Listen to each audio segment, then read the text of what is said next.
72 años, 72 años de vida, y nunca pensé que el dolor más grande no vendría de parir a mi hijo, sino de sus palabras que jamás olvidaré. Por fin, vieja inútil, ahora fuera de mi vida. Me llamo Mercedes Figueroa, nací en Concepción, pero he vivido las últimas 3 décadas en Santiago de Chile, en un apartamento en Barrio El Golf, que compré con el fruto de años como profesora universitaria de literatura latinoamericana. Tengo las manos marcadas por la artritis que me recuerda cada mañana que el tiempo no perdona, pero que nunca me impidió escribir, enseñar o abrazar a mi único hijo, Ignacio. Lo recuerdo perfectamente. Era un martes de octubre. El cielo estaba despejado con ese azul intenso que solo se ve en primavera en Santiago. Me había puesto mi mejor vestido, uno azul marino con pequeños detalles en blanco que había reservado para ocasiones verdaderamente especiales. Me maquillé discretamente, solo un poco de colorete y lápiz labial coral, el mismo tono que usaba en mis años de juventud cuando conocí a Alberto, mi difunto esposo. El espejo me devolvía la imagen de una mujer de 72 años, con arrugas que contaban historias de alegrías y penas, de noches en vela corrigiendo exámenes mientras mi pequeño dormía, de lágrimas derramadas cuando Alberto nos dejó tras un infarto fulminante. Ignacio tenía solo 8 años entonces. Desde ese momento, fuimos él y yo contra el mundo. Trabajé doble turno en la universidad. Ahorré cada peso que pude. Renuncié a viajes, a ropa nueva, a pequeños lujos, todo para que a Ignacio nunca le faltara nada, para que pudiera estudiar en las mejores escuelas, para que tuviera las oportunidades que yo nunca tuve al crecer en una familia humilde de Concepción. Lo vi graduarse con honores en administración de empresas. Lo apoyé cuando decidió especializarse en finanzas con un máster que pagué vendiendo un pequeño terreno que había heredado de mi madre en el sur. Vi cómo crecía profesionalmente, primero en un banco importante, luego en una consultora internacional. Mi orgullo no cabía en mi pecho. Cuando conoció a Mariana, sentí un destello de inquietud que rápidamente deseché. Era hermosa, sin duda, con su cabello negro perfectamente peinado y su risa musical.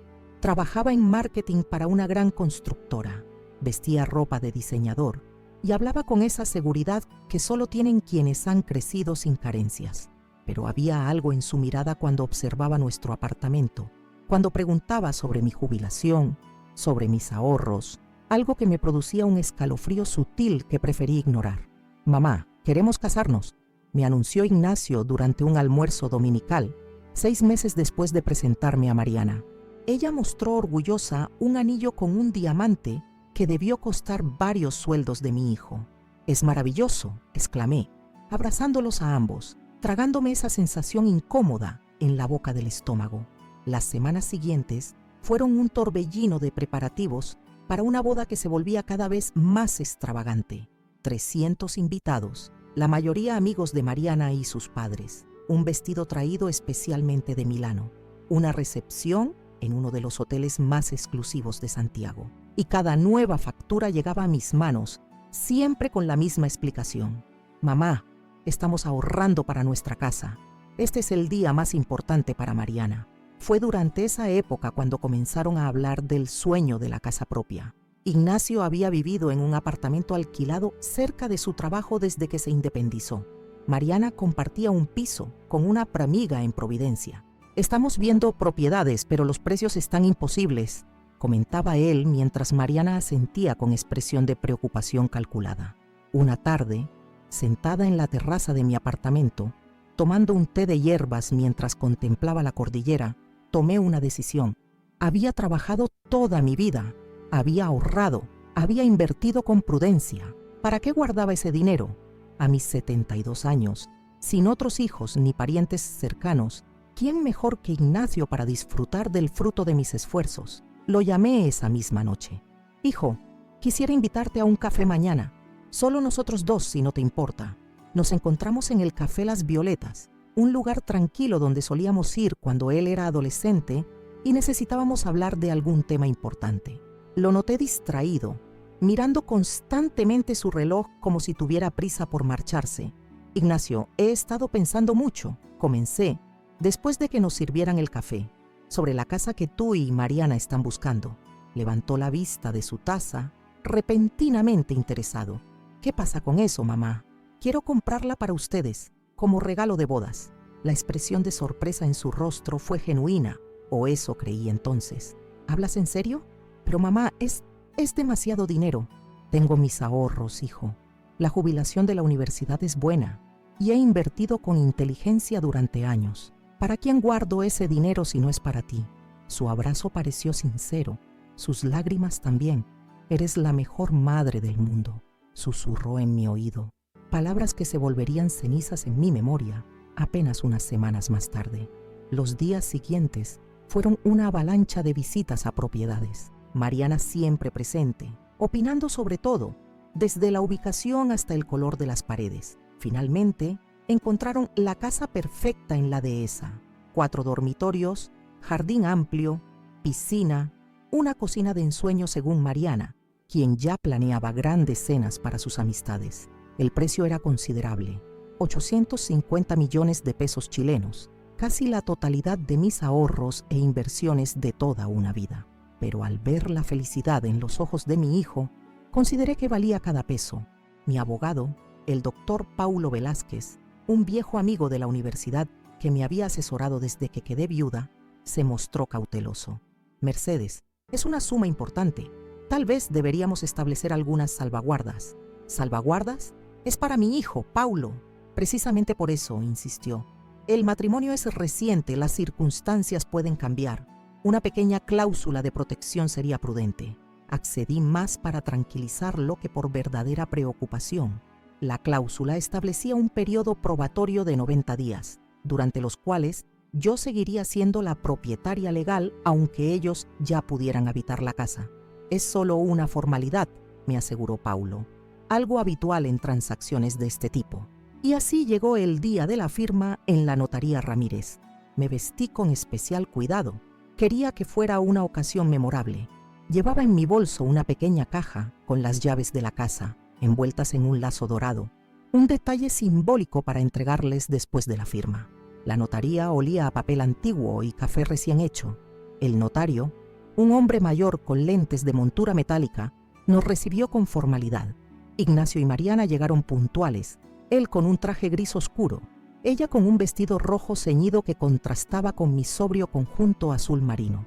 Paulo ya estaba allí, revisando los documentos una última vez. Me dirigió una sonrisa tranquilizadora mientras me sentaba frente al escritorio del notario. Los minutos siguientes transcurrieron con la solemnidad propia de estos actos. El notario leyó los términos principales del documento. Paulo señaló discretamente dónde debía firmar. La pluma pesaba en mi mano mientras plasmaba mi firma en cada página, cediendo oficialmente la mayor parte de mi patrimonio. Cuando la última página fue firmada, me levanté con cierta dificultad. La artritis en mis rodillas se manifestaba especialmente en días húmedos como aquel. Busqué en mi bolso la pequeña caja con las llaves. Me acerqué a Ignacio con una sonrisa, extendiendo las manos para abrazarlo en lo que debía ser un momento de felicidad compartida. Fue entonces cuando sucedió. En lugar de recibir mi abrazo, dio 2 pasos hacia atrás, como si mi contacto pudiera contaminarlo. Su rostro, que momentos antes mostraba una sonrisa educada, se transformó en una máscara de desprecio. Sus ojos, idénticos a los de su padre, pero ahora fríos como el hielo, me miraron de arriba abajo, y entonces, con voz alta y clara, pronunció las palabras que quebrarían mi mundo en 1000 pedazos. «Por fin, vieja inútil, ahora fuera de mi vida». El tiempo pareció detenerse. Vi la expresión de shock en el rostro del notario Ramírez. Vi la indignación instantánea en los ojos de Paulo. Y lo peor, vi la sonrisa satisfecha que Mariana intentó disimular, bajando la mirada hacia su costoso bolso. El silencio que siguió a las palabras de Ignacio fue ensordecedor, como si el mundo entero hubiera dejado de respirar por un instante. Las llaves que sostenía en mi mano cayeron al suelo, el tintineo metálico resonando en la quietud absoluta que había descendido sobre la notaría. Vi cómo el notario Ramírez levantaba la vista sorprendido, sus ojos ancianos dilatados tras los lentes de montura metálica. Vi a Paulo, mi fiel abogado y amigo, dejar caer su bolígrafo sobre los documentos recién firmados. su rostro transformándose de profesional serenidad a indignación contenida en cuestión de segundos, y vi la sonrisa. Esa pequeña, casi imperceptible sonrisa en los labios carmesí de Mariana. Una sonrisa que intentó esconder bajando la mirada hacia su bolso de diseñador, pero que alcancé a capturar como una fotografía mental que se grabaría para siempre en mi memoria. Una sonrisa de triunfo. Mis piernas, ya débiles por la artritis, fallaron completamente. De no ser por Paulo, quien reaccionó con rapidez y me sostuvo por el brazo, habría caído al suelo junto a las llaves de la casa que acababa de regalar. Una casa que representaba el trabajo de toda una vida. 45 años de madrugar para preparar clases, de pasar fines de semana corrigiendo exámenes, de renunciar a vacaciones para hacer horas extra. «Mercedes, vamos, salgamos de aquí», murmuró Paulo en mi oído, su voz suave pero firme. Como en un sueño, me dejé guiar hacia la puerta. Mi mente se negaba a procesar lo que acababa de suceder. Era como si estuviera observando la escena desde fuera de mi cuerpo, viendo a una anciana desorientada siendo escoltada por un hombre de mediana edad, mientras dos jóvenes permanecían junto al escritorio del notario. «Mamá, espera, no te vayas así», escuché decir a Ignacio, su voz ahora completamente diferente, desprovista del desprecio que había mostrado segundos antes. ¿Había imaginado todo? ¿Era posible que mi mente anciana me estuviera jugando una mala pasada? Pero Paulo, mi roca en ese momento de confusión, no se detuvo. «Creo que ya has dicho suficiente, Ignacio», respondió, sin mirar atrás mientras abría la puerta y me ayudaba a cruzar el umbral. El aire de la calle me golpeó como una bofetada. Santiago en octubre, con su primavera en pleno apogeo, exhibía un cielo tan azul que dolía mirarlo. ¿Cómo podía el mundo seguir tan hermoso cuando mi corazón acababa de ser destrozado? Los jacarandás florecidos en la avenida, los vendedores ambulantes ofreciendo helados, las parejas jóvenes paseando de la mano, todo parecía una cruel burla a mi dolor. Paulo me condujo hasta su automóvil, un sedán negro impecablemente mantenido. Me ayudó a sentarme en el asiento del copiloto con delicadeza, como si temiera que pudiera romperme con el más mínimo movimiento brusco. Y quizás tenía razón. Me sentía frágil, quebradiza, como una porcelana antigua con grietas invisibles que amenazaban con hacerme colapsar en 1000 pedazos. «¿Quieres que te lleve a casa, Mercedes?», preguntó encendiendo el motor. Su rostro mostraba una preocupación que iba más allá de lo profesional. Paulo y yo nos conocíamos desde hacía más de 30 años. Había sido él quien me ayudó con todos los trámites legales cuando Alberto falleció repentinamente, quien me aconsejó sobre inversiones cuando mi pensión de profesora resultaba insuficiente, quien veló por mis intereses con la lealtad de un verdadero amigo. Negué con la cabeza. No podía enfrentar mi apartamento vacío, no en ese momento. «A tu oficina», logré articular, la voz ronca, como si no hubiera hablado en días. Necesito entender qué acaba de pasar. Durante el trayecto, permanecimos en silencio. Mis manos temblaban incontrolablemente sobre mi regazo. Observé esas manos, con sus venas azuladas prominentes bajo la piel traslúcida, las manchas de la edad, los nudillos hinchados por la artritis. Manos que habían sostenido a Ignacio cuando dio sus primeros pasos, que habían secado sus lágrimas cuando se caía jugando, que habían aplaudido en cada graduación, en cada logro. Manos que ahora parecían pertenecer a una extraña. «Vieja inútil», había dicho, mi propio hijo, mi Ignacio, el niño por quien había sacrificado sueños, deseos, necesidades propias. ¿Cuánto tiempo había estado guardando ese desprecio? ¿Cuántas veces había fingido afecto mientras por dentro me consideraba un estorbo, una carga, algo de lo que deshacerse en cuanto fuera posible? La oficina de Paulo estaba situada en un edificio moderno en el centro financiero de Santiago. Su secretaria, una mujer de mediana edad llamada Clara, nos recibió con una sonrisa que se desvaneció al ver mi estado. Sin necesidad de instrucciones, preparó un té y lo trajo a la oficina privada donde Paulo me había instalado. «Mercedes», dijo Paulo, sentándose frente a mí. Su rostro reflejaba una mezcla de compasión y determinación. «Antes de que hablemos de lo que ha sucedido, necesito que sepas algo importante». Con las manos aún temblorosas, sujeté la taza de té. El aroma a manzanilla resultaba extrañamente reconfortante, un pequeño ancla a la normalidad en medio del caos emocional. La cláusula, continuó Paulo, la que insistí en incluir en la escritura, nos da 90 días antes de que la transferencia sea definitiva. Técnicamente, sigue siendo la propietaria legal de la casa. Una pequeña chispa de algo, esperanza, alivio, se encendió en mi pecho. ¿Qué significa eso exactamente? Significa que podemos anular la transferencia, que tienes tiempo para reconsiderar tu decisión después de lo que hemos presenciado hoy. Las lágrimas que había estado conteniendo finalmente desbordaron. No eran lágrimas de tristeza, aunque esa emoción también estaba presente. Eran lágrimas de rabia, de indignación, de una madre que comenzaba a comprender la magnitud de la traición. No entiendo, Paulo. ¿Por qué? ¿Por qué haría esto? Es mi hijo, mi único hijo.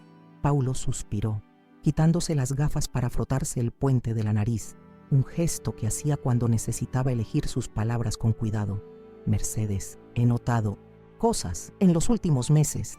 La forma en que Ignacio y especialmente Mariana hablaban de tus finanzas, su insistencia en que les compraras una casa mucho más cara de lo que necesitan, las preguntas sobre tus otras propiedades, tus inversiones.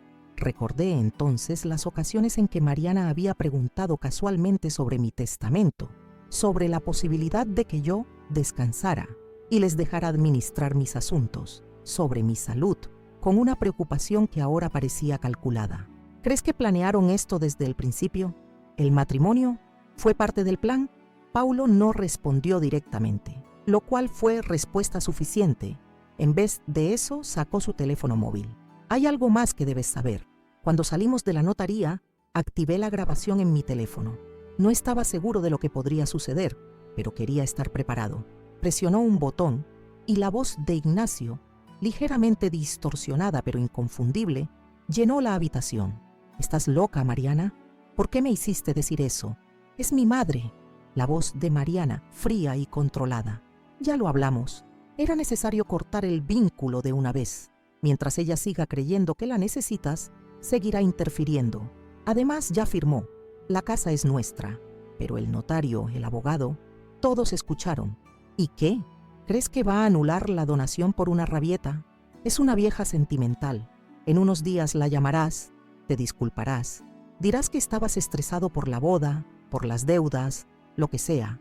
Llorará un poco y volverá a tus pies como siempre. Y nosotros tendremos la casa. Y después, cuando sea el momento adecuado, las farmacias también. ¿Farmacias? Me llevó un momento comprender que se refería a las pequeñas propiedades comerciales que había adquirido como inversión tras vender la casa de mis padres en Concepción. 3 locales en una buena ubicación que había alquilado a una cadena farmacéutica. La grabación continuó, revelando más detalles del plan. Al parecer, Mariana había estado ejerciendo presión sobre Ignacio durante meses. Le había convencido de que mi afecto era una forma de control, que mi generosidad escondía manipulación, que necesitaba liberarse de mi influencia para ser realmente un hombre. Cuando Paulo detuvo la grabación, me sentía físicamente enferma. La taza de té, ahora frío, permanecía intacta en mis manos. ¿Qué hacemos ahora?, le pregunté, mi voz apenas un susurro. Primero, asegurar tus bienes. Cambiaremos las cerraduras de tu apartamento inmediatamente. Modificaremos tu testamento y estableceremos un fideicomiso para proteger tus inversiones. Y Paulo hizo una pausa, como sopesando si debía continuar. ¿Y qué? Y creo que deberíamos tener una forma de saber exactamente qué están planeando. La casa técnicamente sigue siendo tuya por los próximos 90 días. Legalmente podríamos instalar un sistema de seguridad que incluya cámaras en las áreas comunes. La idea de espiar a mi propio hijo me resultaba repugnante. Nunca Tazor había sido una madre controladora o invasiva.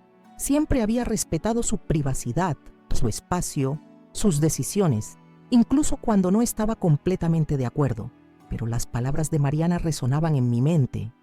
Una vieja sentimental. ¿Era eso lo que veían cuando me miraban? ¿Una anciana manipulable? ¿Un obstáculo? ¿Un medio para obtener lo que deseaban? Hazlo, decidí, sintiendo una determinación fría que nunca antes había experimentado. Necesito saber la verdad completa. Esa noche, en la soledad de mi apartamento, con las cerraduras recién cambiadas como Paulo había sugerido, Me senté en la oscuridad contemplando las luces de Santiago a través de mi ventana. Una ciudad que siempre había amado, que había sido mi hogar durante décadas, pero que ahora parecía extraña y hostil. Con manos temblorosas, tomé mi teléfono y marqué un número que pocas veces usaba. La voz de mi hermano Sebastián, ronca por el sueño, era pasada la medianoche. Respondió al tercer timbre. «Mercedes, ¿estás bien?» Sebastián vivía en Viña del Mar desde hacía años. Nos veíamos en Navidad, en algún cumpleaños ocasional, pero nuestra relación, aunque cordial, no era particularmente cercana. Él había elegido una vida completamente diferente, soltero, sin hijos, jubilado anticipadamente de su trabajo como ingeniero para dedicarse a la navegación, su pasión. «No, Sebastián, no estoy bien». Las palabras salieron entrecortadas y antes de que pudiera controlarme, estaba llorando. Llorando de verdad, por primera vez desde que escuché esas terribles palabras en la notaría. Llorando por la traición, por la ingratitud, por la revelación de que mi hijo, la persona que más amaba en el mundo, me veía como una vieja inútil. Le conté todo. La casa, las palabras de Ignacio, la grabación de Paulo, el plan aparente para apoderarse de mis bienes. Sebastián escuchó en silencio, interrumpiendo solo ocasionalmente para aclarar algún detalle. Cuando terminé, hubo un largo silencio. «Voy para allá», dijo finalmente. «Estaré en Santiago mañana por la tarde». «No es necesario que vengas, yo...» «No seas absurda, Mercedes. Eres mi hermana. Debería haber estado más presente todos estos años. No voy a dejarte sola ahora». Esa noche dormí por primera vez en mucho tiempo con la sensación de no estar completamente sola en el mundo. Sebastián vendría. Paulo estaba de mi lado. Tenía 90 días para decidir qué hacer con la casa, con mi relación con Ignacio, con el resto de mi vida. La mañana siguiente, Paulo me llamó temprano. Los técnicos estaban listos para instalar el sistema de seguridad en la casa de la dehesa. Ignacio y Mariana habían informado que se mudarían ese mismo fin de semana, aprovechando que las llaves habían quedado en la notaría a pesar del incidente. «Es mejor así», explicó Paulo. «La instalación será discreta, cámaras pequeñas, micrófonos sensibles, todo conectado a un servidor seguro al que solo tú y yo tendremos acceso. No sabrán que están siendo monitoreados». La idea seguía pareciéndome moralmente cuestionable. Durante toda mi vida había valorado la honestidad, la transparencia, había enseñado esos valores a Ignacio, pero las circunstancias habían cambiado dramáticamente. Si Mariana y posiblemente Ignacio, aunque quería creer que él era más manipulado que manipulador, planeaban apropiarse de todo lo que había construido, necesitaba pruebas sólidas. «Adelante», autoricé, sintiendo que algo fundamental cambiaba dentro de mí.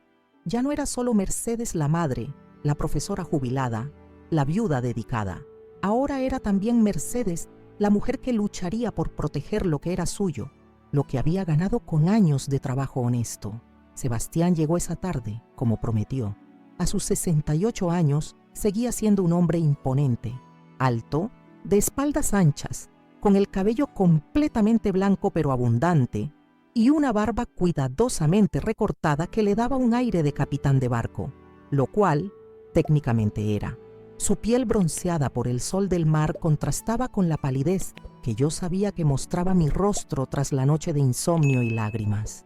«Hermanita», saludó, abrazándome con fuerza en cuanto abrí la puerta. Ese simple gesto, ese contacto humano genuino, casi me hizo derrumbarme nuevamente, pero me contuve. Ya había llorado suficiente. Ahora era momento de actuar. Le ofrecí la habitación de invitados, que rara vez usaba, excepto cuando alguna colega de provincia venía a Santiago por algún congreso o evento académico. Mientras se instalaba, preparé café y saqué algunas galletas que había horneado la semana anterior, cuando aún vivía en la ilusión de una familia unida y amorosa. Sentados en la sala, con la vista panorámica de Santiago extendiéndose bajo nosotros, le mostré la grabación que Paulo había realizado. Su rostro, normalmente afable, se endureció progresivamente mientras escuchaba la conversación entre Ignacio y Mariana. «Siempre dije que lo mimaste demasiado», comentó cuando la grabación terminó. «Desde que Alberto murió, Ignacio se convirtió en el centro de tu universo. Todo giraba en torno a él, a sus necesidades, sus deseos, sus ambiciones. Era mi hijo Sebastián, mi único hijo, y sigues justificándolo incluso ahora. Sebastián meneó la cabeza, exasperado pero comprensivo. Mira, Mercedes, entiendo que es difícil, pero necesitas ver la situación con claridad. Tu hijo y esa mujer estaban planeando desplumarte sistemáticamente. Primero la casa, luego las propiedades comerciales. Probablemente después el apartamento, tus ahorros. No sé si Ignacio es completamente consciente. Defendí débilmente. Quizás Mariana lo está manipulando. Es un hombre adulto, Mercedes. ¿Tiene cuántos? ¿42 años? No es un niño impresionable. Si está permitiendo que esto suceda, es porque en algún nivel está de acuerdo. Las palabras dolían porque sabía que contenían verdad. Ignacio no era un adolescente influenciable. Era un profesional exitoso, un hombre con criterio propio. ¿Qué harás ahora?, preguntó Sebastián, sirviéndose más café. Paulo ha instalado cámaras en la casa. Quiero ver exactamente qué están planeando antes de tomar una decisión definitiva. Bien pensado. Necesitamos evidencia concreta. Sebastián, ¿te quedarás unos días? Sé que tienes tu vida en Viña, pero... Mi hermano extendió su mano, grande y callosa, por años de manejar cuerdas y velas, y cubrió la mía. Me quedaré el tiempo que sea necesario, hermanita. No voy a dejarte sola en esto. Esa noche, Paulo nos envió el enlace al servidor donde podríamos acceder a las grabaciones de la casa. Los técnicos habían completado la instalación sin contratiempos. Cámaras discretas en la sala, el comedor, la cocina. Micrófonos sensibles que captarían conversaciones incluso en tono bajo. Ignacio y Mariana se mudarían al día siguiente. Mientras tanto, tenía 90 días para descubrir la verdad completa, para decidir qué hacer con el regalo envenenado que había entregado y para enfrentar la dolorosa realidad de que quizás había perdido a mi hijo mucho antes de escuchar esas crueles palabras en la notaría. Por fin, vieja inútil, ahora fuera de mi vida. Durante los 3 días siguientes, Sebastián y yo nos dedicamos a seguir la mudanza de Ignacio y Mariana a través de las cámaras instaladas discretamente en la casa de la dehesa. Observarlos desde la pantalla de mi ordenador portátil mientras desempacaban, mientras recorrían las habitaciones con expresiones triunfantes, resultaba una experiencia surrealista, casi voyeurística. El sistema que Paulo había instalado era sorprendentemente sofisticado. Podíamos ver múltiples ángulos de cada espacio común, y la calidad del audio era tan buena que captaba hasta los susurros más bajos. Cada grabación quedaba almacenada en un servidor seguro al que solo Paulo, Sebastián y yo teníamos acceso. No puedo creer lo grande que es este closet. La voz de Mariana resonaba clara mientras exploraba el dormitorio principal. Mi ropa apenas ocupaba la mitad del espacio en el apartamento de Ignacio. «Es tu casa de ensueño, amor», respondió mi hijo, abrazándola por detrás. «Te lo mereces». «Nos lo merecemos», corrigió ella, girándose para besarlo. «Por aguantar tanto tiempo a tu madre, por soportar sus consejos anticuados, sus llamadas constantes, su forma de entrometerse en todo». Cada palabra era como una puñalada. ¿De verdad Ignacio sentía que yo lo había agobiado todos estos años? Mis llamadas semanales para saber cómo estaba eran una intromisión. Mis consejos, basados en décadas de experiencia, eran anticuados e inútiles. Sebastián, sentado junto a mí en el sofá de mi apartamento, apretó mi mano en señal de apoyo. «No dejes que te afecte, Meche. Están justificando su comportamiento cruel.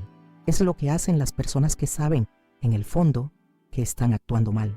Las primeras grabaciones no revelaron mucho más allá de comentarios despectivos ocasionales sobre mi apartamento, tan anticuado, con esos muebles de los años 80, sobre mis gustos, esa horrible afición por la ópera, sobre mi aspecto. Debería teñirse el pelo, esas canas la hacen parecer una abuela decrépita. Dolían, por supuesto, pero no constituían evidencia de ningún plan específico. Fue al 4.º día cuando capturamos la primera conversación verdaderamente reveladora. Mariana estaba sola en la cocina, preparando algo mientras hablaba por teléfono. El altavoz estaba activado, por lo que pudimos escuchar ambos lados de la conversación. «Todo va según lo planeado, Federico», decía Mariana, su voz extrañamente profesional, muy diferente del tono meloso que usaba con Ignacio. La vieja firmó los papeles de la casa. Ignacio hizo su parte, aunque después se sintió culpable como era de esperar. La voz al otro lado, masculina y con un ligero acento que no pude identificar, respondió: «Excelente. ¿Y las sesiones están funcionando bien? ¿Mantiene los patrones de pensamiento que implantamos?» «Hasta ahora sí. A veces muestra resistencia, especialmente cuando se trata de su madre. El vínculo es fuerte, pero las técnicas que me enseñaste funcionan perfectamente. Bastan unas palabras clave para que vuelva al estado que necesitamos». ¿Palabras clave? ¿Te refieres a las anclas que establecimos durante las sesiones de hipnosis?, preguntó la voz masculina. Exactamente. Libertad financiera, independencia emocional, control paterno. En cuanto las menciono en el contexto adecuado, su expresión cambia. Es fascinante observarlo. Miré a Sebastián, confundida y alarmada. Hipnosis, anclas, patrones de pensamiento implantados. Sonaba como ciencia ficción, como una película de espionaje mal escrita. Pero la seriedad en el rostro de mi hermano me indicó que él no consideraba que fuera una locura. «Hipnosis clínica», murmuró. «He leído sobre esto. Es controvertido, pero efectivo en manos adecuadas, o inadecuadas en este caso». La conversación telefónica continuó, revelando más detalles del plan. «La siguiente fase es convencerla de que firme un poder notarial», explicaba Mariana. «Le diremos que es para gestionar los pagos de sus propiedades comerciales mientras ella disfruta su jubilación sin preocupaciones. Una vez tengamos eso, podemos empezar a transferir gradualmente sus bienes. ¿Y si se niega? Plan B, convencerla de que está desarrollando demencia senil. Ya he sembrado algunas semillas con su círculo social, comentarios casuales sobre cómo últimamente olvida cosas, cómo a veces parece desorientada. Tengo un amigo médico que puede ayudarnos con el diagnóstico si fuera necesario». Sentí náuseas. La meticulosidad del plan, la frialdad con que discutían la destrucción de mi independencia, de mi dignidad, era abrumadora. No era solo codicia. Había una crueldad calculada que me resultaba imposible procesar. «¿Y cuando empezamos con el proceso para las farmacias?», preguntó la voz masculina. «En aproximadamente un mes. Quiero establecer primero la narrativa de su deterioro cognitivo. Mientras tanto, seguiré con las sesiones semanales para Ignacio. Las hacemos parecer clases de meditación para el estrés. Ni siquiera sospecha que lo estoy programando lentamente». Sebastián detuvo la grabación. Su rostro mostraba una mezcla de horror e ira contenida que probablemente reflejaba el mío. «Mercedes, esto va mucho más allá de lo que imaginábamos. No es solo que Mariana sea una manipuladora o que Ignacio sea un hijo malagradecido. Estamos hablando de manipulación psicológica profesional, de un posible fraude a gran escala». «¿Quién es ese Federico?», pregunté, intentando mantener la compostura a pesar del temblor en mis manos. «¿Y qué tiene que ver con todo esto?». Paulo, a quien habíamos enviado inmediatamente la grabación, nos llamó esa misma tarde. «He hecho algunas averiguaciones», informó, su voz tensa incluso a través del teléfono. «Federico Ulloa, psicólogo especializado en programación neurolingüística y técnicas de hipnosis. Trabajó para varias corporaciones importantes, supuestamente para mejorar el rendimiento de ejecutivos. Fue despedido de su último empleo tras acusaciones de manipulación poco ética. Actualmente trabaja como consultor independiente. ¿Y su relación con Mariana? Según mis fuentes, Ulloa dio charlas en la constructora donde trabaja Mariana hace aproximadamente 2 años. Sesiones grupales para mejorar el rendimiento del departamento de ventas y marketing. Aparentemente, mantuvo contacto con algunos empleados después, ofreciendo servicios personalizados. La imagen que se formaba era cada vez más perturbadora. No se trataba simplemente de un matrimonio por interés o de un hijo que había crecido resentido con su madre. Era algo mucho más siniestro, una manipulación psicológica sistemática, planificada con precisión clínica. ¿Es esto legal?, pregunté intentando comprender las implicaciones. La hipnosis en sí no es ilegal, explicó Paulo, pero usarla para manipular a alguien con fines fraudulentos definitivamente lo es. Y si podemos probar que están planeando falsificar diagnósticos médicos para declararte incompetente, estaríamos hablando de delitos graves. Esa noche apenas pude dormir. Daba vueltas en la cama, atormentada por las imágenes de Ignacio siendo lentamente manipulado, transformado en alguien que podía mirar a su propia madre a los ojos y llamarla vieja inútil. ¿Cuánto de eso era realmente él? ¿Cuánto era la programación de Mariana y ese Federico Ulloa? ¿Era posible que mi hijo, mi niño, hubiera sido tan profundamente alterado? A la mañana siguiente, Sebastián me encontró en la cocina, preparando té con manos temblorosas. No había dormido tampoco. Las ojeras bajo sus ojos lo delataban. «Tengo una idea», dijo, sirviéndose café, «pero no sé si te va a gustar. A estas alturas, Sebastián, estoy dispuesta a considerar cualquier cosa. Deberíamos seguirle el juego, al menos temporalmente. Dejar que crean que su plan está funcionando». «¿A qué te refieres exactamente?» «Ignacio probablemente te llamará pronto, disculpándose por su arrebato en la notaría, tal como predijo Mariana. Deberías aceptar sus disculpas, fingir que todo está perdonado. Incluso podrías mencionar casualmente que estás pensando en simplificar tus finanzas, que te resulta estresante gestionar las propiedades comerciales». La idea me revolvía el estómago.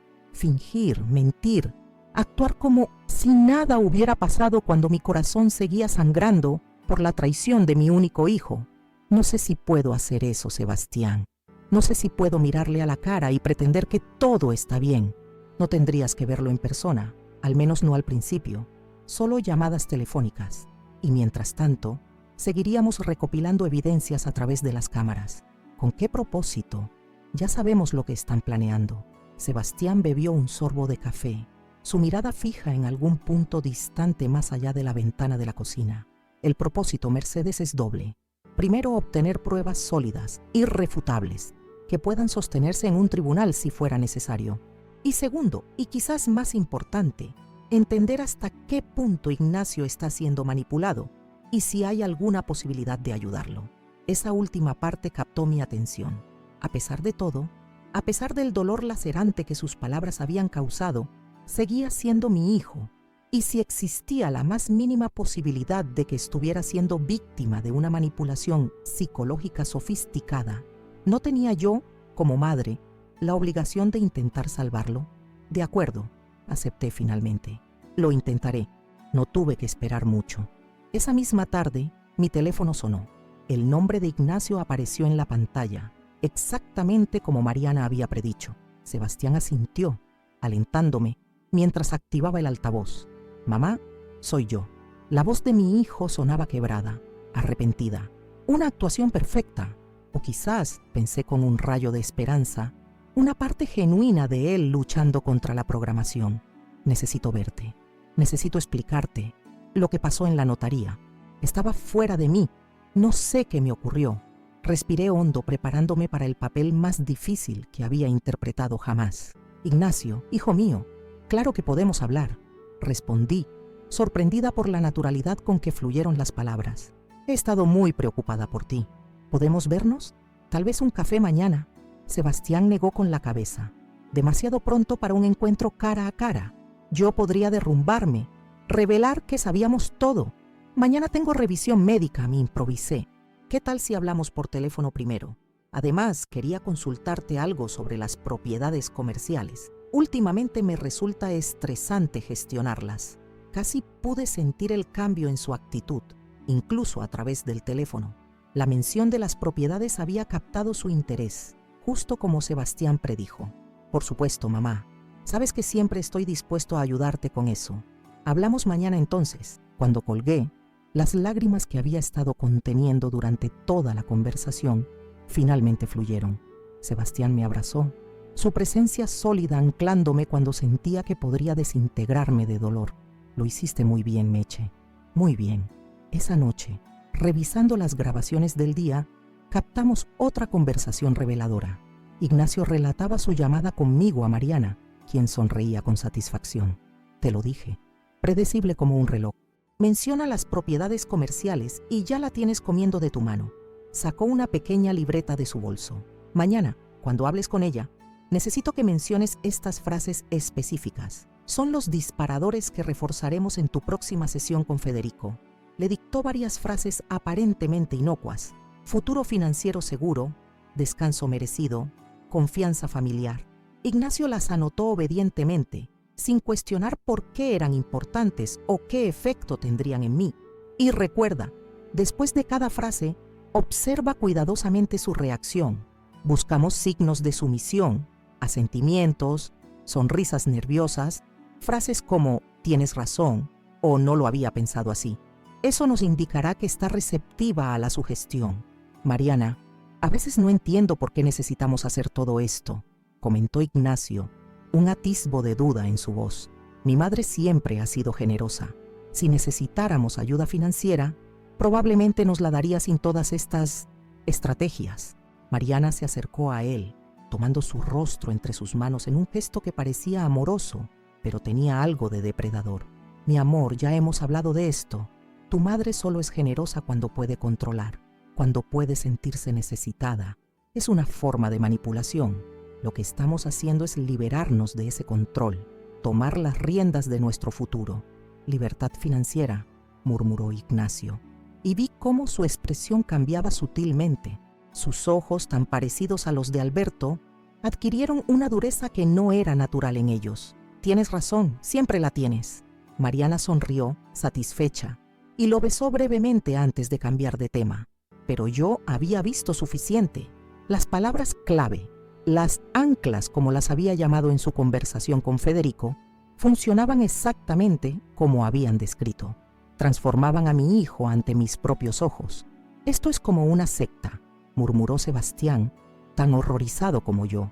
Están usando técnicas de control mental.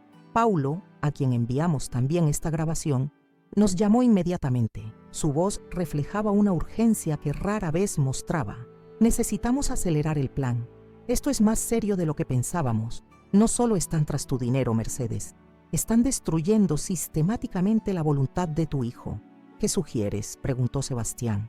Un enfoque en dos frentes. Primero, seguir recopilando evidencias, pero ahora con un foco específico en las sesiones de meditación con Federico. Necesitamos pruebas concretas de la manipulación psicológica. Segundo, consultar discretamente con especialistas en desprogramación de sectas y manipulación cognitiva. ¿Desprogramación?, pregunté, la palabra sonando extraña, casi aterradora. Es el término que se usa para ayudar a personas que han sido sometidas a técnicas de control mental, explicó Paulo. No es tan dramático como suena. Esencialmente, se trata de terapia especializada para deshacer el condicionamiento psicológico. Mientras escuchaba a Paulo detallar los pasos a seguir, una determinación fría se asentó en mi pecho, reemplazando gradualmente el dolor desgarrador de los días anteriores. Ya no se trataba solo de recuperar mi casa, mis propiedades, de proteger mi patrimonio. Se trataba de rescatar a mi hijo de las garras de quienes lo estaban usando como un peón en su juego de codicia. Al día siguiente, cuando Ignacio llamó como habíamos acordado, estaba preparada. Escuché sus disculpas elaboradas, su explicación sobre el estrés, los problemas en el trabajo que supuestamente habían provocado su arrebato.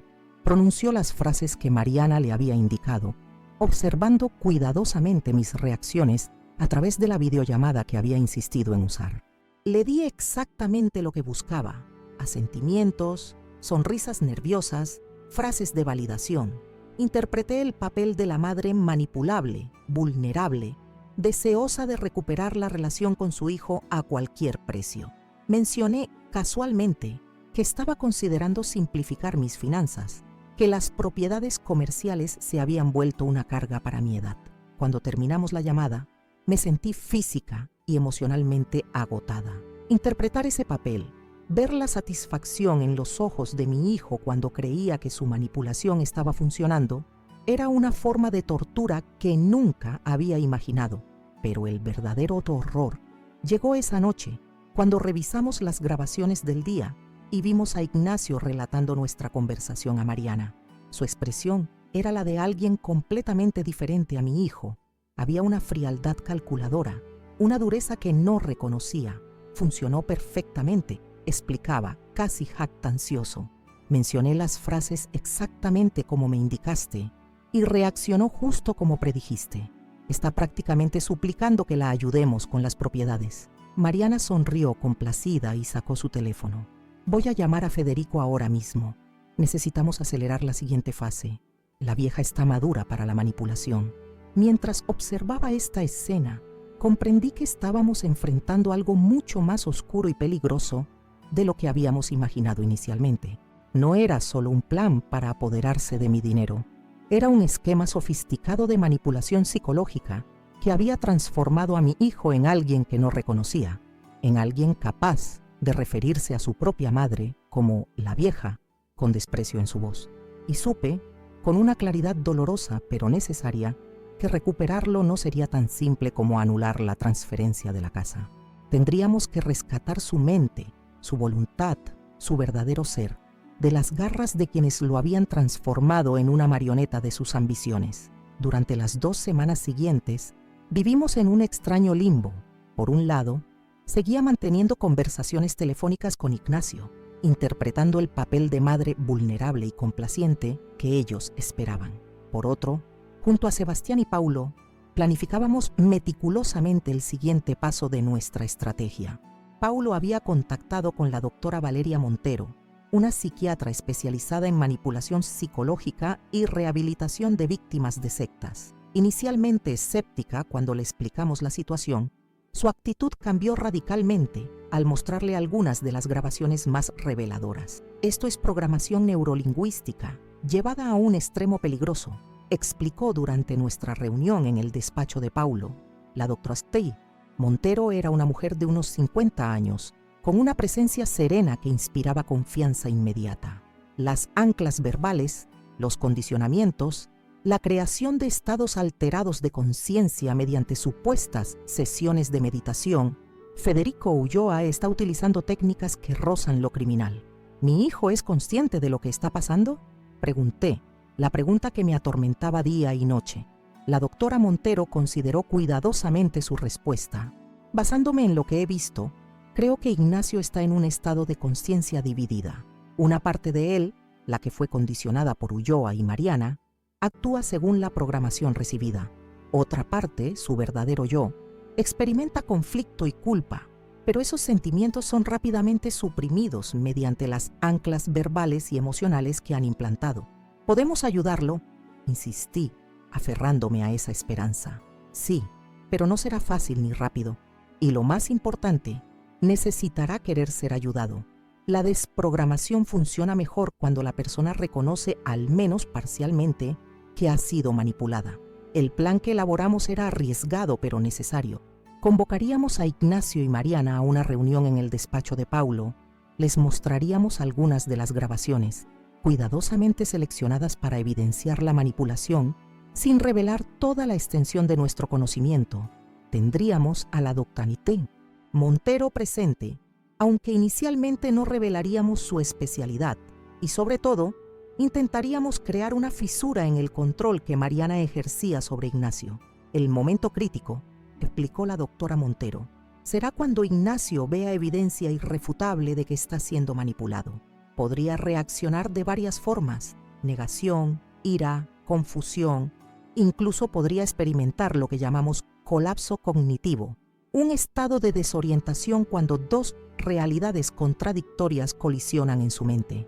Fijamos la fecha para la reunión, el 15 de noviembre, precisamente un mes después del fatídico día en la notaría. Paulo se encargaría de convocar formalmente a Ignacio y Mariana, alegando asuntos pendientes relacionados con la transferencia de la propiedad. Los días previos a la reunión fueron un torbellino de emociones. El miedo, la esperanza, la ansiedad y la determinación se alternaban en mi interior con tal intensidad que apenas podía comer o dormir. Sebastián se mantenía a mi lado, su presencia constante recordándome que ya no estaba sola en esta batalla. La mañana del 15 amaneció con una claridad inusual para noviembre. Desde mi ventana podía ver la cordillera nevada recortándose contra un cielo de un azul imposible. Sentí una extraña calma, como si la naturaleza me enviara un mensaje de que, sin importar lo que sucediera ese día, el mundo continuaría su curso. Me vestí con especial cuidado, un traje sastre en tono gris perla, una blusa de seda azul pálido, un discreto collar de perlas que había pertenecido a mi madre.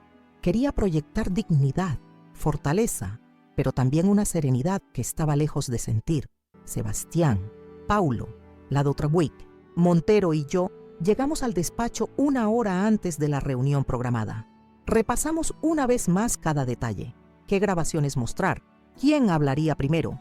¿Cómo manejar las posibles reacciones? Recuerden, enfatizó la doctora Montero, nuestro objetivo principal hoy no es confrontar a Mariana o a Ulloa, es crear una fisura en el condicionamiento de Ignacio. Si logramos que empiece a cuestionar lo que le han hecho, habremos dado el primer paso hacia su recuperación. A las 10:30 en punto, Clara, la secretaria de Paulo, anunció la llegada de Ignacio y Mariana. Mi corazón latía con tanta fuerza que temí que pudieran escucharlo al entrar en la sala de reuniones. Ignacio vestía un traje oscuro que le daba un aire profesional y distante. Mariana, a su lado, lucía un elegante vestido rojo, el mismo tono que había usado el día de la firma. ¿Coincidencia o un recordatorio deliberado de su triunfo? «Mamá», saludó Ignacio con una sonrisa que no alcanzó sus ojos. «¡Qué sorpresa verte aquí!» «Ignacio, Mariana», respondí manteniendo la voz firme. «Gracias por venir». «¿Mi tío Sebastián?», preguntó Ignacio, claramente sorprendido al ver a mi hermano. «No sabía que estabas en Santiago». «Llevo un tiempo aquí, sobrino», respondió Sebastián, su tono deliberadamente neutro. Paulo tomó control de la situación, indicándoles que tomaran asiento frente a nosotros. «Gracias por acudir a esta reunión. Como mencioné en mi comunicación, hay asuntos pendientes relacionados con la transferencia de la propiedad que debemos discutir». «No entiendo qué asuntos pendientes podría haber», intervino Mariana, su postura tensa, delatando una cautela que su voz intentaba ocultar. «La escritura está firmada. Solo falta que transcurran los 90 días de esa extraña cláusula que insistió en incluir. Precisamente sobre esa cláusula queremos hablar», continuó Paulo. «Pero antes permítanme presentarles a la doctora Valeria Montero, quien nos acompaña hoy como consultora en este asunto». La doctora Montero inclinó levemente la cabeza en un saludo formal. Noté cómo Mariana la estudiaba con recelo, intentando determinar qué papel jugaría en esta reunión. «Iré directo al punto», dijo Paulo, su tono cambiando a uno más grave. «Han llegado a nuestra atención ciertos hechos que podrían constituir causa suficiente no solo para anular la transferencia de la propiedad, sino para emprender acciones legales adicionales». «¿De qué está hablando?», exigió Mariana, mientras Ignacio permanecía extrañamente silencioso, como si estuviera procesando la situación. En respuesta, Paulo activó la pantalla en la pared lateral. La imagen mostró la cocina de la casa de la dehesa. Mariana apareció, hablando por teléfono con Federico Ulloa. La calidad del audio era cristalina. «Las técnicas que me enseñaste funcionan perfectamente. Bastan unas palabras clave para que vuelva al estado que necesitamos». «Palabras clave. ¿Te refieres a las anclas que establecimos durante las sesiones de hipnosis?» «Exactamente. Libertad financiera, independencia emocional, control paterno. En cuanto las menciono en el contexto adecuado, su expresión cambia. Es fascinante observarlo». El rostro de Mariana palideció visiblemente. Ignacio, por su parte, mostraba una expresión de profunda confusión, como si estuviera intentando reconciliar lo que escuchaba con su propia percepción de la realidad. «¿Qué es esto?», preguntó finalmente, su voz apenas audible. «¿De dónde han sacado esta grabación?». «La casa sigue siendo legalmente propiedad de tu madre», explicó Paulo. «Como tal, tiene derecho a instalar sistemas de seguridad, incluyendo cámaras en áreas comunes. Esto es una violación de nuestra privacidad», protestó Mariana, recuperando la compostura. «Es ilegal y no tiene validez alguna». «Al contrario», contrarrestó Paulo, «todo está debidamente documentado y autorizado. Pero centrémonos en el contenido de la grabación, ¿les parece?». Paulo avanzó a otro fragmento. Esta vez mostraba a Mariana dictando a Ignacio las frases específicas que debía mencionar en su conversación conmigo, explicándole cómo observar mis reacciones para confirmar mi susceptibilidad a la manipulación. Observé a mi hijo mientras veía estas imágenes. Su rostro iba cambiando gradualmente, la confusión dando paso a algo más profundo, un horror creciente, una comprensión lenta pero inexorable. Esto no puede ser real», murmuró, pasándose la mano por el rostro en un gesto que me recordó dolorosamente a Alberto. «Es perfectamente real, Ignacio», intervine, mi voz más suave ahora, dirigiéndome directamente a mi hijo por primera vez. «Así como son reales las sesiones de meditación con Federico Ulloa, que en realidad son sesiones de hipnosis y programación». «No le escuches», espetó Mariana, volviéndose hacia Ignacio. Es una trampa. Es exactamente lo que te advertí. Manipulación materna, control paterno. Vi el cambio inmediato en la expresión de Ignacio al escuchar esas palabras clave. Sus ojos se enfriaron, su postura se enderezó, como si un interruptor hubiera sido activado en su interior. Fue entonces cuando la doctora Montero habló por primera vez. Señor Figueroa, lo que está experimentando en este momento se llama disonancia cognitiva. Su mente está intentando reconciliar dos realidades contradictorias. Por un lado, lo que ha sido condicionado a creer. Por otro, la evidencia objetiva que está presenciando. ¿Quién es usted exactamente?, preguntó Mariana, su voz cargada de hostilidad. La doctora Montero es psiquiatra especializada en manipulación psicológica y rehabilitación de víctimas de control mental, respondió Paulo, decidiendo que era el momento de mostrar todas nuestras cartas. Esto es ridículo. Mariana se puso de pie bruscamente. Ignacio, nos vamos. No tenemos por qué soportar estas acusaciones absurdas. Pero Ignacio no se movió. Sus ojos estaban fijos en la pantalla, donde ahora se mostraba otra grabación. Él mismo hablando con Mariana después de nuestra conversación telefónica, jactándose de cómo había manipulado a la vieja exactamente como ella había predicho. Esa no es mi voz, dijo débilmente pero sin convicción. Yo nunca diría eso sobre mi madre. Y sin embargo lo dijiste, respondió Sebastián, hablando por primera vez, así como la llamaste vieja inútil en la notaría. Palabras que nunca habían salido de tu boca en toda tu vida, ¿verdad, sobrino? Ignacio me miró entonces, realmente me miró, como si estuviera emergiendo de un sueño profundo. Mamá, yo no recuerdo haber dicho eso. Recuerdo estar en la notaría, recuerdo la firma, y luego es como si hubiera una niebla, lagunas mentales. Intervino la doctora Montero, muy común en personas sometidas a hipnosis profunda y condicionamiento. Ignacio, no les escuches. Mariana se acercó a él tomando su rostro entre sus manos como la habíamos visto hacer en las grabaciones. Recuerda lo que hablamos. Recuerda nuestros planes. Libertad financiera, mi amor, independencia emocional. Vi nuevamente el cambio en su expresión, pero esta vez algo era diferente. La transformación no fue completa. Una parte de él parecía estar resistiendo. ¿Por qué dices esas frases específicas?, preguntó apartando las manos de Mariana.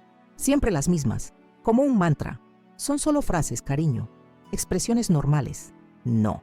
Ignacio se puso de pie, alejándose de ella. No son normales. Las dices en momentos específicos, cuando quieres que haga algo o piense de cierta manera.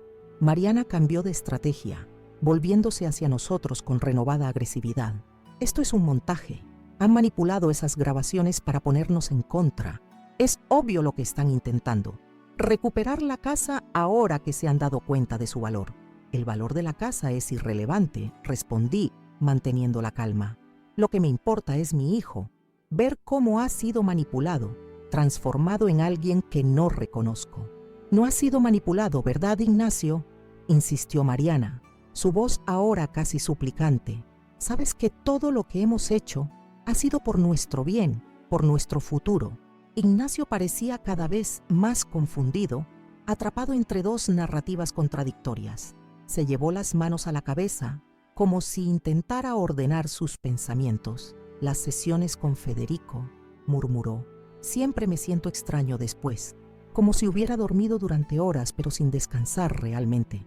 Son técnicas de relajación, amor, nada más.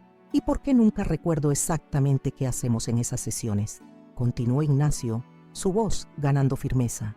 ¿Por qué siempre hay partes que no puedo recordar? Paulo tomó el control nuevamente, avanzando a una grabación más. Una conversación telefónica entre Mariana y Federico Ulloa, discutiendo el progreso de Ignacio y los próximos pasos del plan. Con el poder notarial podremos empezar a transferir las propiedades comerciales sin que la vieja se entere. Y si se resiste, ya tenemos el plan B, certificado médico de demencia incipiente. La casa es solo el principio. El patrimonio completo debe estar bajo nuestro control antes de fin de año. El rostro de Mariana era ahora una máscara de furia apenas contenida. Ignacio, por su parte, parecía estar atravesando una tormenta interna. Gotas de sudor perlaban su frente y su respiración se había vuelto irregular. Esto no puede ser verdad, murmuró, pero sonaba como si intentara convencerse a sí mismo más que a nosotros. Ignacio, intervino la doctora Montero con voz serena. ¿Te importaría responder algunas preguntas? Asintió débilmente. ¿Recuerdas la primera vez que conociste a Federico Ulloa? Frunció el ceño, concentrándose. Fue en una charla en la constructora donde trabaja Mariana. Hablaba de técnicas de optimización mental o algo así. Mariana insistió en que lo conociera después de la charla.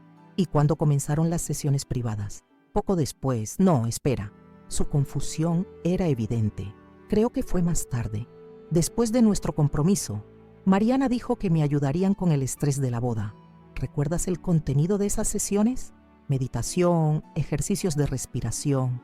Se detuvo, frunciendo más profundamente el ceño. Al menos eso es lo que me dijeron. No recuerdo realmente lo que sucede durante ellas. La doctora Montero asintió, como si confirmara algo que ya sabía. Una última pregunta. ¿Cuándo comenzaste a sentir resentimiento hacia tu madre? Esa pregunta pareció golpear a Ignacio físicamente. Se encogió, como herido por las palabras mismas. Yo no siento resentimiento hacia mi madre, respondió, pero su voz carecía de convicción. ¿No? Entonces, ¿por qué la llamaste vieja inútil en la notaría? No lo sé, respondió, y ahora lágrimas genuinas brillaban en sus ojos. No recuerdo haberlo dicho, pero si lo hice, no sé por qué lo haría. Mi madre siempre ha sido... Se detuvo, como si las palabras estuvieran atascadas en su garganta. ¿Ha sido qué, Ignacio?, pregunté suavemente. Todo, respondió, su voz quebrada. Mi madre ha sido todo para mí desde que papá murió. Sacrificó su vida para darme oportunidades. Nunca podría pensar que es inútil. Mariana intervino entonces, desesperada por recuperar el control. Ignacio, recuerda lo que hablamos sobre la manipulación materna, sobre cómo te hace sentir culpable para controlarte. ¿Por qué sigues repitiendo esas frases?, preguntó él, ahora claramente irritado. Control paterno, manipulación materna, como si estuvieras leyendo un manual. Son conceptos psicológicos válidos, insistió ella. Federico los explicó en sus sesiones. Federico, repitió Ignacio, como si el nombre desencadenara alguna realización. Las sesiones con Federico, siempre me siento diferente después, como si hubiera cambiado algo en mí. En ese momento algo pareció romperse en Ignacio. Su respiración se aceleró, su rostro palideció aún más y comenzó a temblar visiblemente. No puedo respirar, jadeó, aflojándose la corbata con dedos temblorosos. La doctora Montero se acercó inmediatamente. Está sufriendo un ataque de pánico. Es común cuando el condicionamiento comienza a romperse. Ignacio, intenté acercarme, pero la doctora Montero me indicó que mantuviera distancia. Denle espacio, instruyó, dirigiéndose a Ignacio con voz firme pero tranquilizadora. Señor Figueroa, concéntrese en mi voz. Está experimentando un ataque de pánico. Es temporal, va a pasar. Respire conmigo, inhale por la nariz. 1, 2, 3. Exhale por la boca. 1, 2, 3, 4. Ignacio intentó seguir sus instrucciones, pero el ataque parecía intensificarse. De repente, se llevó las manos a los oídos, como si intentara bloquear voces que solo él podía escuchar.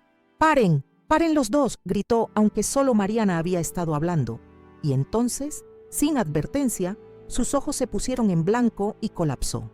Paulo apenas logró sujetarlo antes de que golpeara el suelo. «Llamen a una ambulancia», ordenó la doctora Montero, arrodillándose junto a Ignacio. Está teniendo lo que llamamos una crisis disociativa aguda. Su mente no puede reconciliar las realidades contradictorias. Mientras Paulo pedía la ambulancia, me acerqué a mi hijo inconsciente, arrodillándome a su lado. Tomé su mano entre las mías, sintiendo cómo la vida latía en sus venas. A pesar del horror de la situación, sentí una extraña esperanza. El colapso de Ignacio no era solo el fin de algo, sino también un principio, el inicio de su liberación. Mariana intentó acercarse, pero Sebastián se interpuso, su imponente figura bloqueando efectivamente su camino. «Aléjese de él», ordenó con una voz que no admitía réplica. «Ya ha hecho suficiente daño». «No entienden», protestó ella, lágrimas calculadas apareciendo en sus ojos. «Todo lo que hice fue por nosotros, por nuestro futuro. Lo que hizo, intervino la doctora Montero sin apartar la atención de Ignacio, fue participar en un esquema de manipulación psicológica que podría haberle causado daños neurológicos permanentes, y tendrá que responder por ello, tanto legal como éticamente. La ambulancia llegó con sorprendente rapidez. Los paramédicos trabajaron con eficiencia profesional, estabilizando a Ignacio y preparándolo para el traslado. Cuando lo subieron a la camilla, abrió brevemente los ojos, su mirada encontrándose con la mía. «Mamá», murmuró débilmente. «Lo siento, no sé qué me pasó». «Shh, descansa», respondí apretando suavemente su mano. «Vamos a ayudarte, todo va a estar bien». Mientras los paramédicos lo llevaban, volví mi atención a Mariana, quien permanecía en un rincón de la oficina, vigilada discretamente por Sebastián. «Quiero que entiendas algo», le dije, mi voz tranquila pero firme. «No se trata de la casa, ni del dinero, ni de las propiedades. Se trata de mi hijo, y haré lo que sea necesario para salvarlo de quienes intentaron destruir su voluntad por codicia». Sin esperar respuesta, me dirigí hacia la puerta para seguir a la ambulancia. Paulo me alcanzó, entregándome mi bolso y mi abrigo. «Nosotros nos encargaremos de todo aquí», aseguró. «Ve con Ignacio, te necesita más que nunca». Mientras bajaba las escaleras hacia la calle, donde la ambulancia esperaba con las puertas abiertas, sentí una extraña mezcla de terror y esperanza. El camino hacia la recuperación de Ignacio sería largo y difícil, pero por primera vez en semanas, veía un rayo de luz al final de este oscuro túnel. Mi hijo no se había perdido completamente. Una parte de él, su esencia verdadera, había luchado por emerger, incluso contra el poderoso condicionamiento al que había sido sometido. Y yo estaría allí para ayudarlo a encontrar el camino de regreso a sí mismo, costara lo que costara. El Hospital San Cristóbal se alzaba imponente contra el fondo de la cordillera, sus amplios ventanales reflejando el cielo azul de aquel mediodía de noviembre. Mientras seguía a los paramédicos que trasladaban a Ignacio, sentía un nudo en la garganta que apenas me dejaba respirar. Mi hijo, mi único hijo, yacía inconsciente en aquella camilla, víctima de una manipulación tan sofisticada como perversa. En la sala de urgencias, todo fue un torbellino de actividad. Médicos examinando a Ignacio, enfermeras conectando monitores, preguntas sobre antecedentes médicos que respondí con voz temblorosa. La doctora Montero había viajado con nosotros en la ambulancia y ahora explicaba la situación a un neurólogo de aspecto grave. Crisis disociativa aguda, posiblemente desencadenada por el colapso de un condicionamiento hipnótico prolongado, la escuché decir. Recomiendo pruebas neurológicas completas y evaluación psiquiátrica inmediata. Me sentaron en una pequeña sala de espera mientras realizaban las pruebas iniciales. Sebastián llegó poco después, su rostro mostrando una preocupación que rara vez exhibía. «Paulo está manejando la situación con Mariana», me informó sentándose a mi lado. «Ha presentado una denuncia formal por manipulación psicológica y tentativa de fraude. También ha solicitado una orden de restricción temporal contra ella y Federico Ulloa». Asentí mecánicamente, aunque apenas procesaba sus palabras. Mi mente estaba completamente enfocada en Ignacio, en la expresión de confusión y dolor que había mostrado justo antes de colapsar. «¿Crees que se recuperará?», pregunté finalmente, mi voz apenas un susurro. Sebastián tomó mi mano entre las suyas, un gesto de afecto que rara vez compartíamos. «Meche, tu hijo es fuerte, tiene tu misma determinación, aunque haya estado enterrada bajo capas de manipulación. Saldrá de esta». 3 horas más tarde, el neurólogo Dr. Javier Soto nos recibió en su despacho. Era un hombre de mediana edad con ojos amables detrás de unas gafas de montura gruesa. «Físicamente, su hijo está estable», comenzó, revisando los resultados de las pruebas. «No hay daño cerebral estructural, lo cual es una buena noticia. Sin embargo, las pruebas funcionales muestran patrones de actividad cerebral alterados, consistentes con estados post-hipnóticos profundos». «¿Qué significa eso exactamente?», pregunté aferrándome a cada palabra. «Significa que su hijo ha estado sometido a técnicas de manipulación mental intensivas y sostenidas. La buena noticia es que ya ha comenzado el proceso de ruptura del condicionamiento, lo cual desencadenó la crisis. La mala noticia es que la recuperación no será inmediata ni sencilla». La doctora Montero, que se había unido a nosotros para la consulta, intervino. Recomiendo un enfoque multidisciplinario, terapia cognitivo-conductual especializada, posiblemente combinada con técnicas de desensibilización sistemática para las anclas emocionales que han implantado.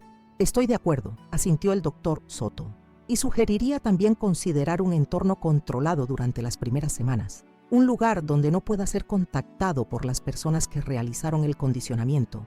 ¿Se refiere a internarlo?, pregunté alarmada ante la idea.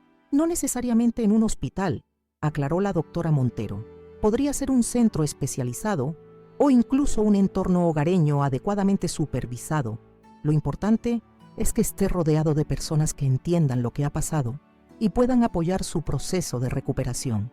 Esa misma tarde, Ignacio despertó. Cuando entré en su habitación, me encontré con una imagen que rompería el corazón de cualquier madre. Mi hijo, siempre tan seguro de sí mismo, parecía perdido, vulnerable, como un niño asustado en un cuerpo de adulto. «¿Mamá?», su voz sonaba débil, confusa. «¿Qué pasó? ¿Dónde estoy?». Me acerqué lentamente sentándome junto a su cama. «Estás en el hospital, hijo. Tuviste un episodio durante nuestra reunión con Paulo. Recuerdo fragmentos, las grabaciones, Mariana hablando con alguien llamado Federico». Se llevó una mano a la frente, como si intentara ordenar sus pensamientos, y luego nada, como si hubiera un agujero negro en mi memoria. «Es normal», le aseguré, repitiendo lo que los médicos me habían explicado. «Tu mente está procesando mucha información contradictoria». Se quedó en silencio un momento, su mirada perdida en algún punto indefinido de la habitación. Cuando volvió a hablar, su voz estaba cargada de una emoción que me partió el alma. «¿Te llamé vieja inútil? ¿Realmente te dije eso?» Quise mentir, protegerlo de ese dolor, pero sabía que la verdad, por dolorosa que fuera, era necesaria para su recuperación. «Sí, en la notaría, después de firmar los papeles de la casa». Lágrimas genuinas brotaron de sus ojos. «No lo recuerdo, mamá. Te juro que no lo recuerdo. Yo nunca pensaría eso de ti». «Lo sé, hijo», respondí tomando su mano. «No eras tú quien hablaba. Era lo que habían puesto en tu mente». Los días siguientes fueron un torbellino de consultas médicas, evaluaciones psicológicas y decisiones difíciles. Finalmente, siguiendo la recomendación de los especialistas, optamos por un enfoque que me sorprendió por su simplicidad y a la vez su profunda lógica. El mejor lugar para la recuperación de Ignacio, explicó la doctora Montero, sería un entorno familiar positivo, con recuerdos anteriores al condicionamiento. Un lugar donde se sienta seguro y pueda reconectar con su verdadero yo. Así fue como, 2 semanas después del colapso, Ignacio se mudó temporalmente a mi apartamento, como en los viejos tiempos, cuando era un adolescente y éramos solo él y yo contra el mundo. Sebastián decidió quedarse también, instalándose en la habitación de invitados mientras Ignacio ocupaba su antiguo cuarto, conservado casi intacto a través de los años. La primera fase de la recuperación fue física: descanso, buena alimentación, paseos cortos por el parque cercano. Ignacio dormía mucho, como si su cuerpo y mente necesitaran ese tiempo para sanar. Yo preparaba sus comidas favoritas de la infancia: cazuela de ave, pastel de choclo, sopa y pillas en los días lluviosos. Pequeños rituales que nos conectaban con un pasado más simple, más auténtico. La segunda fase fue emocional y mucho más difícil.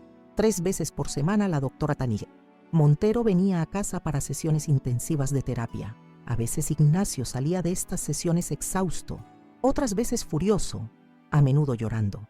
Estaba procesando no solo el trauma de la manipulación, sino también la traición de Mariana, a quien genuinamente había amado.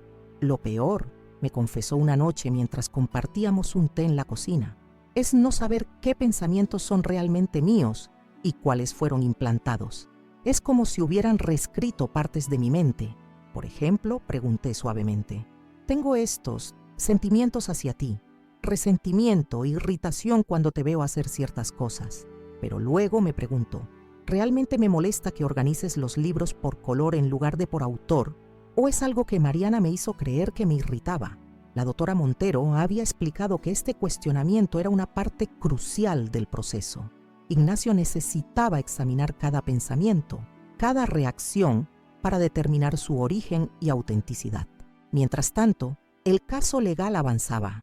Paulo me mantenía informada de cada desarrollo. Mariana y Federico Ulloa habían sido formalmente acusados de manipulación psicológica con fines fraudulentos. Las grabaciones constituían evidencia contundente. Además, no éramos sus únicas víctimas. La investigación había descubierto al menos 3 casos más de personas mayores que habían sido manipuladas de manera similar. La casa de la dehesa permanecía vacía, una especie de monumento silencioso a todo lo ocurrido. Paulo había sugerido venderla una vez que el caso se resolviera, pero yo tenía otros planes. Un mes después del colapso de Ignacio, recibí una llamada inesperada. Era Matías Torres, director del Centro Comunitario Amanecer, una organización que trabajaba con personas mayores en situación vulnerable. Profesora Figueroa, disculpe la intromisión.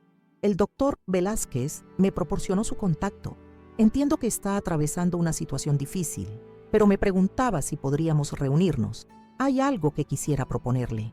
La curiosidad pudo más que mi reticencia inicial, y acepté verlo en una cafetería cercana a mi apartamento. Matías resultó ser un hombre joven, probablemente en sus 30, con una energía contagiosa y una evidente pasión por su trabajo. Nuestro centro atiende principalmente a adultos mayores que han sido víctimas de abuso o abandono familiar, explicó después de las presentaciones iniciales. Ofrecemos apoyo psicológico, asesoría legal y, en casos extremos, alojamiento temporal. El problema es que nuestras instalaciones actuales son insuficientes. ¿Y cómo puedo ayudarle?, pregunté intrigada por la dirección que tomaba la conversación. El doctor Velázquez mencionó que usted posee una propiedad en la dehesa que actualmente está desocupada. Me preguntaba si consideraría donarla o quizás arrendarla a un precio simbólico para convertirla en un hogar de transición para nuestros usuarios. La propuesta me impactó. Era como si el universo me ofreciera una forma perfecta de transformar algo nacido del dolor y la traición en algo positivo, sanador. ¿Una casa para personas mayores que han sufrido abuso familiar? Reflexioné en voz alta. Personas que, como yo, han sido traicionadas por quienes deberían cuidarlas. Matías asintió, sus ojos brillando con esperanza. Exactamente, un espacio digno, hermoso, donde puedan recuperar su autonomía y redescubrir su valor. Centro Nuevo Amanecer, murmuré, el nombre surgiendo espontáneamente, así podríamos llamarlo. Cuando le conté a Ignacio sobre la propuesta, su reacción me sorprendió gratamente. En lugar de la culpa o vergüenza que esperaba, vi un destello del hijo compasivo y generoso que siempre había conocido. Es perfecta, mamá. Una forma de sanar no solo nuestra historia, sino la de otros. 6 semanas después del colapso, Ignacio tuvo su primer encuentro con Mariana desde el incidente. Fue en el juzgado durante la audiencia preliminar del caso. Yo estaba a su lado, sosteniendo su mano, sintiendo su tensión cuando ella entró escoltada por su abogado. Se veía diferente, más delgada, sin el maquillaje impecable que siempre lucía, su expresión una mezcla de desafío y miedo. Cuando sus ojos se encontraron con los de Ignacio, vi un destello de algo, arrepentimiento, manipulación, que desapareció tan rápido como había surgido. ¿Estás bien?, susurré mientras el juez entraba en la sala. Ignacio apretó mi mano, respirando profundamente como le había enseñado la doctora Montero. Estoy bien, mamá, más fuerte de lo que ella cree. El proceso legal sería largo, nos había advertido Paulo. Posiblemente meses, quizás más de un año, pero teníamos evidencia sólida, testimonios de otras víctimas y la verdad de nuestro lado. Mientras tanto, la transformación de la casa en el Centro Nuevo Amanecer avanzaba rápidamente. Junto con Matías, diseñamos un espacio que combinaba la dignidad de un hogar con la funcionalidad de un centro de apoyo. Habitaciones privadas, áreas comunes acogedoras, un hermoso jardín terapéutico. Sebastián, sorprendentemente, se involucró activamente en el proyecto, aportando sus conocimientos de ingeniería para las modificaciones estructurales necesarias. La recuperación de Ignacio progresaba a su propio ritmo. Había días buenos y días malos, momentos de claridad y momentos de confusión. La doctora Montero nos había advertido que los efectos de un condicionamiento tan prolongado no desaparecerían de la noche a la mañana. Es como desaprender un idioma, había explicado. Requiere tiempo, paciencia y práctica constante. Una tarde, mientras revisábamos fotografías antiguas en el salón, parte de la terapia recomendada para reforzar memorias positivas previas al condicionamiento, Ignacio encontró una imagen que lo dejó pensativo. Él a los 8 años, poco después de la muerte de Alberto, sosteniendo orgulloso un avión de papel que yo le había enseñado a hacer. Recuerdo este día, dijo suavemente. Había estado llorando toda la mañana, extrañando a papá. Tú tenías que preparar clases, pero dejaste todo para sentarte conmigo en el suelo y enseñarme a hacer aviones de papel. Hicimos decenas de ellos. Los lanzamos desde la ventana, viendo cómo planeaban hasta la calle. Luego bajamos corriendo a recogerlos todos. Continué, el recuerdo vívido en mi mente, porque me habías hecho prometer que no dejaríamos basura en la calle. Y me compraste un helado, añadió, sonriendo genuinamente. Chocolate con almendras, tu favorito, asentí, conmovida por la precisión de su recuerdo. Mariana me dijo una vez que eras controladora, que incluso mis momentos felices de la infancia estaban manchados por tu necesidad de dirigir todo. Sacudió la cabeza, como despejando un pensamiento intruso. Pero no es verdad, ¿cierto? Este recuerdo es real y es hermoso. Es real, confirmé, luchando contra las lágrimas. Tan real como el amor que siempre he sentido por ti. 3 meses después del incidente en la notaría, celebramos la inauguración oficial del Centro Nuevo Amanecer. Había sido una transformación notable. La casa que una vez simbolizó traición y codicia, ahora resplandecía con un propósito renovado. Los primeros residentes, 5 mujeres y 3 hombres, todos mayores de 65 años, todos supervivientes de algún tipo de abuso familiar, ya se habían instalado, aportando vida y sentido a cada rincón. Ignacio, quien progresivamente había retomado su trabajo como consultor financiero, aunque en una empresa diferente, dio un breve discurso durante la ceremonia de inauguración. Verlo allí, de pie, hablando con pasión sobre el respeto y la dignidad que merecen los adultos mayores, fue quizás el momento más sanador de todo este doloroso proceso. Este centro, concluyó, nace de una historia de dolor pero también de resiliencia. Nos recuerda que incluso de las experiencias más oscuras puede surgir luz si tenemos el valor de transformar nuestro sufrimiento en servicio a los demás. Sus palabras resonaron profundamente en mí. A mis 72 años, había experimentado una de las traiciones más dolorosas imaginables, pero también había descubierto fuerzas que no sabía que poseía. Había reconstruido la relación con mi hermano, había formado nuevas amistades y había encontrado un propósito que trascendía mi dolor personal. Una semana después de la inauguración, mientras disfrutábamos de un café en la terraza de mi apartamento, Ignacio mencionó algo que me tomó por sorpresa. He estado pensando en mudarme, mamá. No lejos, pero sí a mi propio espacio. Sentí una punzada de inquietud. ¿Te sientes incómodo aquí? Todo lo contrario, me aseguró tomando mi mano. Estos meses contigo y con el tío Sebastián han sido sanadores en formas que no puedo expresar, pero parte de mi recuperación implica reconstruir mi independencia, mi identidad fuera de todo lo que pasó. La doctora Montero cree que estoy listo. Lo miré detenidamente, buscando signos del antiguo condicionamiento, del resentimiento artificial que Mariana y Federico habían implantado. Pero lo que vi fue a mi verdadero hijo, reflexivo, considerado, determinado a sanar y crecer.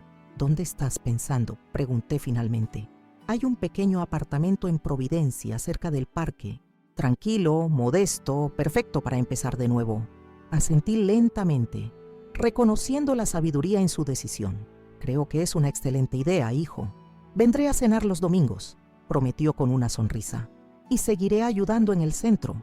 De hecho, hizo una pausa, como considerando si compartir algo más.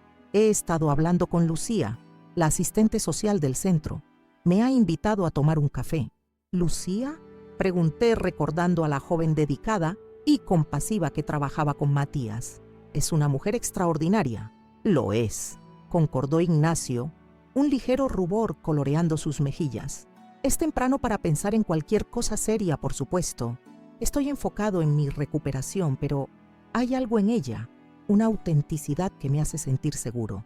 Observando a mi hijo en ese momento, Sentí una oleada de gratitud tan intensa que casi me dejó sin aliento. Habíamos atravesado el infierno juntos, habíamos enfrentado una manipulación tan insidiosa como cruel, y sin embargo, aquí estábamos, renovados, transformados, abiertos a nuevas posibilidades. Y yo, a mis 72 años, había descubierto que nunca es tarde para reinventarse, para encontrar propósito en el dolor, para transformar la traición más amarga en el regalo más dulce, la oportunidad de servir a otros que habían sufrido heridas similares. El Centro Nuevo Amanecer crecería con el tiempo. Ya estábamos planeando expandir los servicios, quizás adquirir propiedades adicionales, crear un modelo replicable en otras ciudades.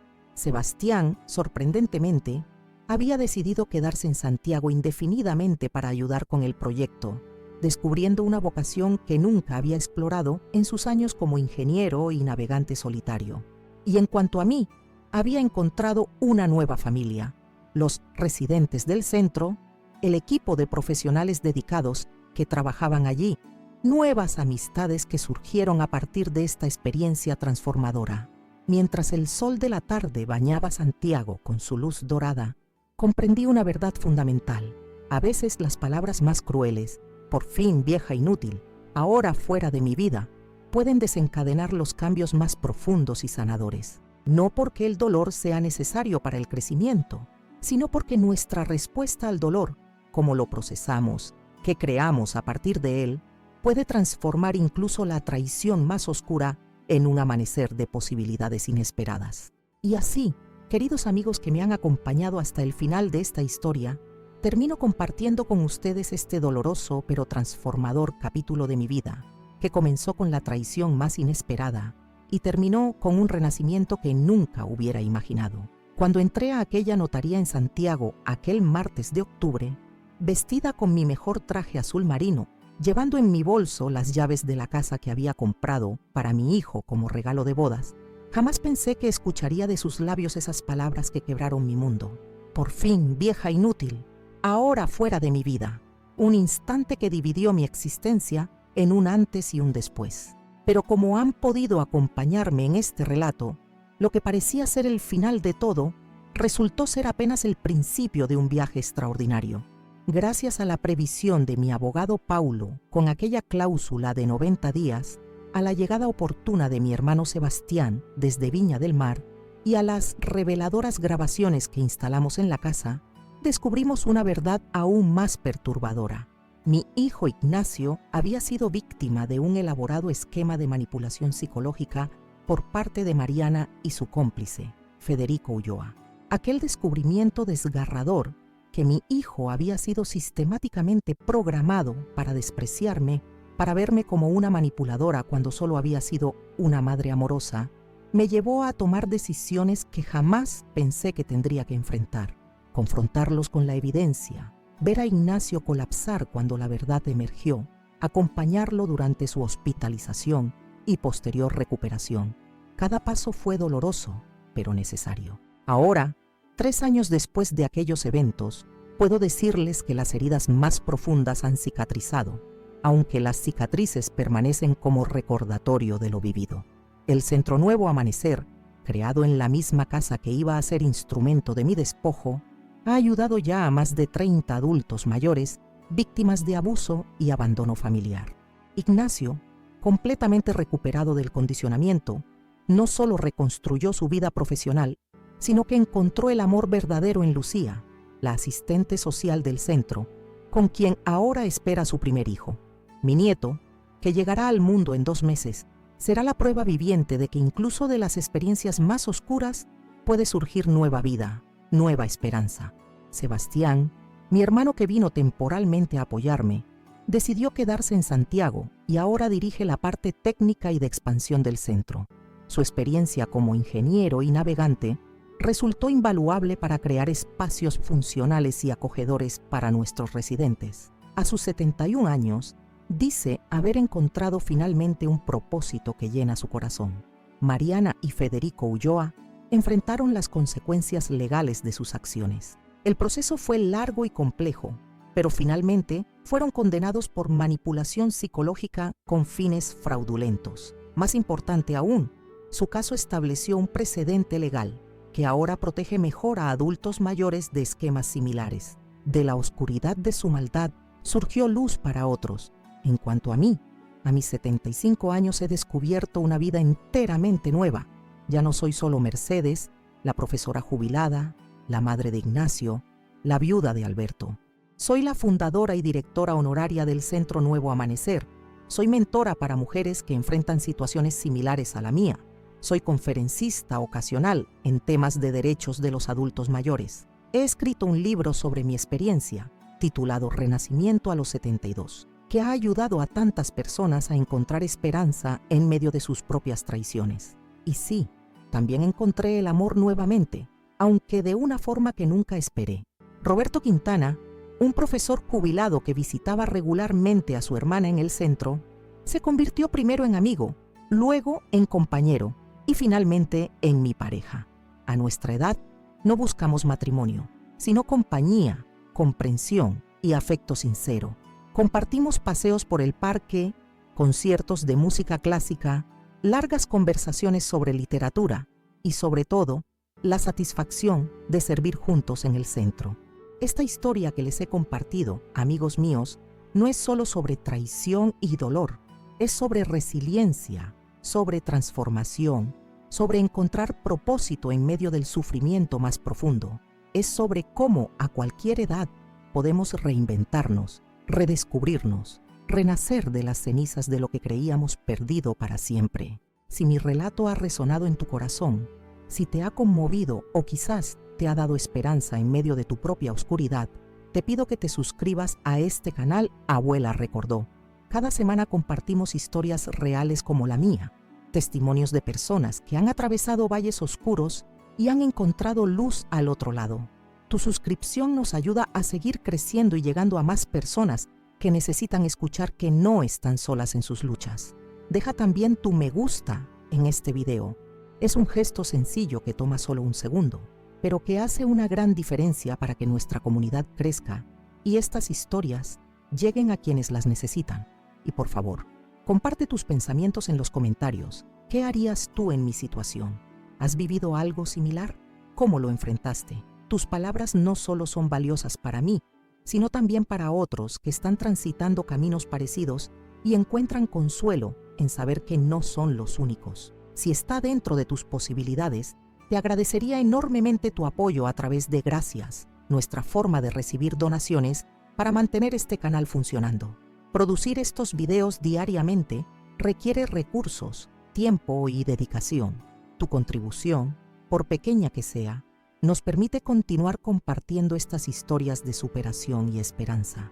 No ha sido fácil revivir estos momentos dolorosos para compartirlos con ustedes. Durante la grabación, hubo momentos en que tuve que detenerme, respirar profundo, secar mis lágrimas, pero lo hice porque creo firmemente que nuestras historias, cuando son compartidas con honestidad, pueden iluminar el camino de otros que están atravesando su propia noche oscura. No olvides visitar nuestros otros videos. Hay tantas historias conmovedoras de personas que, como yo, encontraron fortaleza donde creían que solo había debilidad, esperanza donde parecía reinar la desesperación.